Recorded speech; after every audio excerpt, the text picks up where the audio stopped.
Bonjour amis des livres, c'est la chaîne du Cactus qui lit. C'est déjà la fin de l'année, donc voici mon top 5 de mes lectures pour l'année 2023.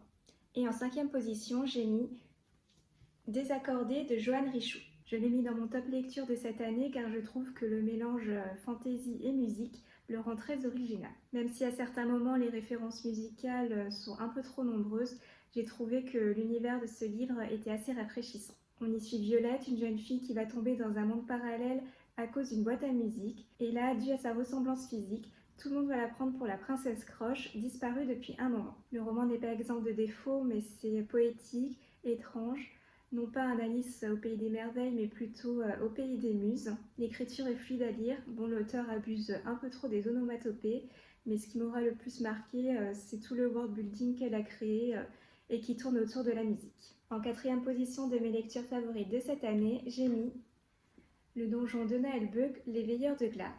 Un spin-off du donjon de Naelbög où on y suit le groupe des Furets qui font partie de l'armée de Glarg. Ils vont se retrouver confrontés à une série de meurtres mystérieux sur lesquels ils vont devoir enquêter. Pour ceux qui ont suivi la série, l'histoire se passe juste après l'incident du stade. J'avais quelques craintes avant ma lecture car dans ce livre, on ne suit plus le groupe de personnages habituels, mais au final, je me suis vite attachée à ce nouveau groupe qui n'est pas plus doué que le précédent. Eux et leurs aventures sont tout aussi drôles, on reste bien dans l'univers et l'ambiance du donjon de Naelbög.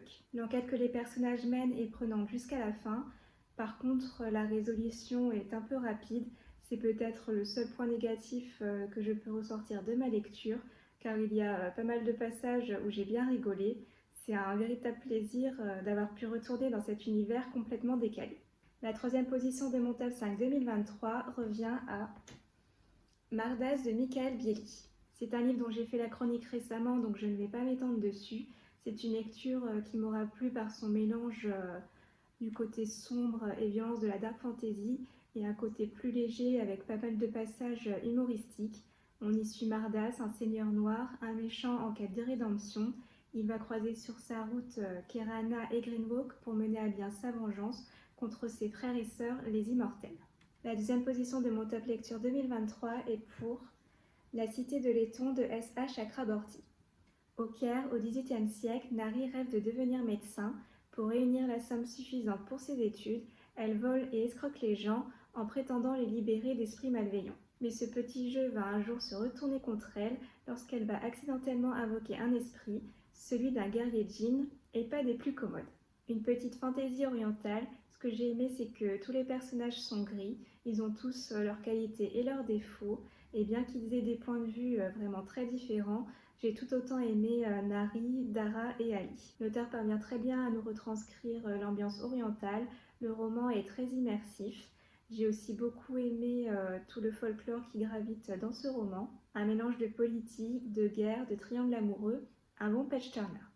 Et enfin, la première position de mon top 5 2023 revient à La fiancée du dieu de la mer d'Axio, une réécriture d'un conte coréen, une histoire onirique et dépaysante. En plus, le monde des esprits a un petit côté Ghibli que j'ai beaucoup apprécié. J'ai adoré l'ambiance, les décors, les légendes, les créatures mythiques qu'on rencontre dans ce roman. Je n'ai pas de gros points négatifs à sortir de cette histoire, et même si on devine quelque chose assez facilement, ça ne m'a pas empêché de plonger complètement dans l'histoire. J'ai beaucoup apprécié le voyage et c'est pour ça qu'il se retrouve en première position de mes lectures de cette année. Pour un petit résumé de l'histoire, Cheongshim, une villageoise d'une beauté sans pareille, est destinée à devenir la 100e fiancée du dieu de la mer. Tout le monde pense qu'elle est l'élue, que son sacrifice va permettre de rendre la paix au royaume après des années d'inondations, de tornades destructrices et de guerres. Mais Cheong est amoureuse de Jun et Mina, la sœur du jeune homme, va décider de se sacrifier à sa place. Voilà donc mon coup de cœur de cette année. Voilà, cette vidéo est terminée, je vous remercie de l'avoir visionnée. N'hésitez pas à me dire quelles ont été vos lectures favorites en commentaire. Je vous souhaite de bonnes fêtes de fin d'année et si vous souhaitez faire plaisir à Cactus, n'hésitez pas à liker, partager ou vous abonner. À bientôt et prenez soin de vous.